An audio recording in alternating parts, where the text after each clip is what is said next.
अस्सलाम वालेकुम फ्रेंड्स, कैसे हैं आप सब लोग। उम्मीद करती हूँ आप लोग खैरियत से होंगे। सबसे पहले तो आप सबको मेरी तरफ से रमज़ान की बहुत बहुत मुबारकबाद।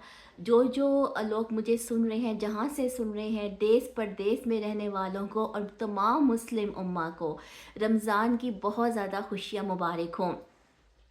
नाज़िर, रमज़ान की वजह से जो है वो थोड़ा-सा मैं ज़रा वीडियोस नहीं बना पा रही, क्योंकि रमज़ान का महीना आपको पता है बहुत ज़्यादा मसरूफ़ होता है और टाइम जो है निकालना बहुत मुश्किल हो जाता है। लेकिन आज मैंने सोचा कि आज मैं एक नया चैप्टर खोलूँ और एक नई चीज़ जो है वो आपके साथ शेयर करूँ। तो आज जो मैं टॉपिक लेकर आई हूँ वो वास्तु से कनेक्टेड है, यानी कि आज मैं आपको थोड़ा-सा वास्तु के बारे में बताऊँगी। ना सिर्फ वास्तु शास्त्र, वास्तु का जो मतलब है ये संस्कृत का वर्ड है और इसका मतलब है रहने की जगह। ठीक है, अब ये जगह जो है वो आपकी रेजिडेंस भी हो सकती है, जो कि प्लॉट के साथ कनेक्टेड है, ज़मीन के किसी हिस्से के साथ कनेक्टेड है जहाँ जिस घर में आप रहते हैं। ठीक है, इसके अलावा इसका ताल्लुक जो है वो हर किस्म की बिल्डिंग्स के साथ कनेक्टेड है, जिसमें कि बिजनेस प्लाजास आ जाते हैं, जिसमें ऑफिसेस आ जाते हैं, जिसमें मॉस्क, मसाजिद, टेम्पल्स, ये सब चीज़ें जो हैं वो इसमें शामिल हैं। लेकिन चूंकि वास्तु की जो बेस है वो इंडियन सिविलाइजेशन के ऊपर है, ठीक है, और इसमें इंडियन आर्किटेक्ट के साथ जो है वो इसका बहुत बड़ा एक जो है वो कनेक्शन है। नाज़रीन, एक बात मैं आपको कहूँगी, ये क्रेडिट जो है ये वैदिक सिस्टम को जाता है कि उसने हमें वास्तु की फॉर्म में एक ऐसी साइंस दी है, ठीक है, जिसके थ्रू हम प्रैक्टिकली लेवल पर देख सकते हैं कि हमारे घर में क्या नेगेटिव एनर्जीज है और किस तरह से हमें अपने घर में उन नेगेटिव एनर्जीज को या उन पॉजिटिव और नेगेटिव को जो है वो हमने नेगेटिव को बैलेंस करना है। अब नाज़रीन, इंडिया पाकिस्तान में रहने वाले लोगों के लिए एक प्लस पॉइंट ये होता है कि वो लैंड खरीद कर अपना घर बना सकते हैं। ठीक है, ज़मीन का टुकड़ा खरीदा, उस पर अपनी मर्जी से उन्होंने घर कंस्ट्रक्ट किया नक्शे के मुताबिक। ठीक है, तो वो वास्तु के असूलों को मद्देनज़र रख सकते हैं। लेकिन जहाँ जिन मुल्कों में हम लोग रहते हैं, जैसे कि यूरोप, अमेरिका, कनाडा, यहाँ पे जो है मेनली जो घर होते हैं वो कंस्ट्रक्टेड होते हैं, स्ट्रक्चर्ड होते हैं। ठीक है, तो उसमें कोई चेंज करना जो है वो आपके लिए मुश्किल हो जाता है। नाज़रीन, एक बहुत खूबसूरती है वास्तुशास्त्र की कि इसने हमें जो है नेचर के साथ बैलेंस होने की जो है, इसने हमें नेचर के साथ बैलेंस होने का तरीका बताया है। अब जो भी आप इन पढ़ते हैं, अकल्ट साइंस से रिलेटेड जितनी भी ब्रांचेस हैं, जिसमें एस्ट्रोलॉजी भी आती है, पामिस्ट्री आती है, टैरो आता है, रमल आता है और वास्तुशास्त्र भी आता है। ठीक है, इन सब में जो है वो एक बेसिक चीज़ है और वो पता क्या है, वो है 5 एलिमेंट्स। ठीक है, ये जो 5 एलिमेंट्स की साइंस है ना, कि सबसे मेन चीज़ है। ओके, नज़ी, अब जो 5 एलिमेंट्स है आपको पता है कौन से होते हैं?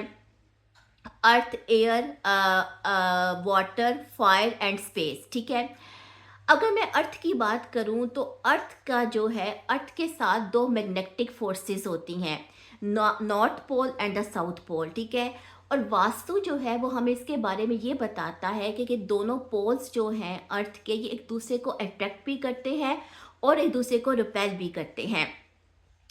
क्योंकि इंसान की जो स्लीपिंग पावर है या उसका जो नींद है या जो उसका स्लीपिंग सिस्टम है वो अर्थ की मैग्नेटिक फोर्स के ऊपर बेस करता है। इसलिए जो स्लीपिंग एरिया है या जो हेड की जो पोजीशन है सोते वक्त वो साउथ एरिया में होनी चाहिए, यानी कि साउथ को स्लीपिंग के साथ जो है वो कनेक्ट किया जाता है।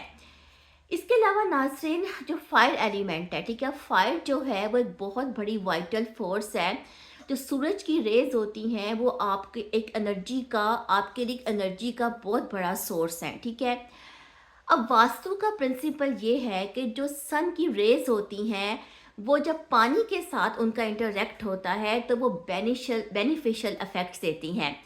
आप जानते हैं कि वैदिक एस्ट्रोलॉजी में एक रेमेडी है जो कि सूर्य से कनेक्टेड है, यानी कि सूर्य को जल देना। ठीक है, या सूर्य को नमस्कार करना, ये खालिसतन वैदिक रेमेडीज है।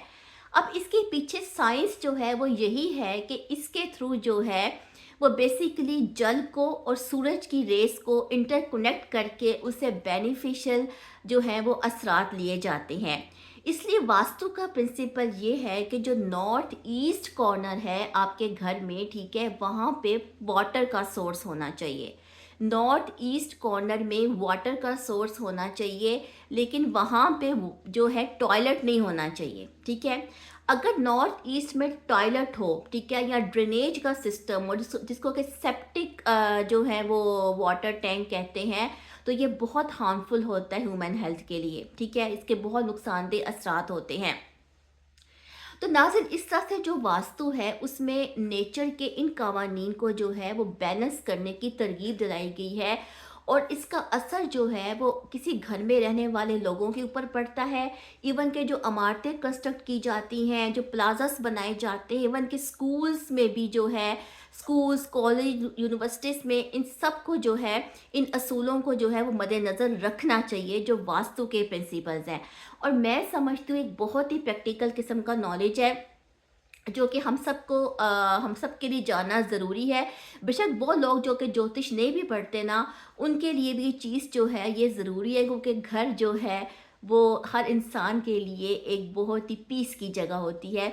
इंशाल्लाह मैं नेक्स्ट वीडियो में आपके साथ कुछ और चीज़ें इसके हवाले से शेयर करूँगी। उम्मीद करती हूँ कि आपको इससे कुछ नॉलेज मिली होगी। इंशाल्लाह किसी और टॉपिक के साथ आती हूँ, तब तक के लिए अल्लाह हाफ़िज़।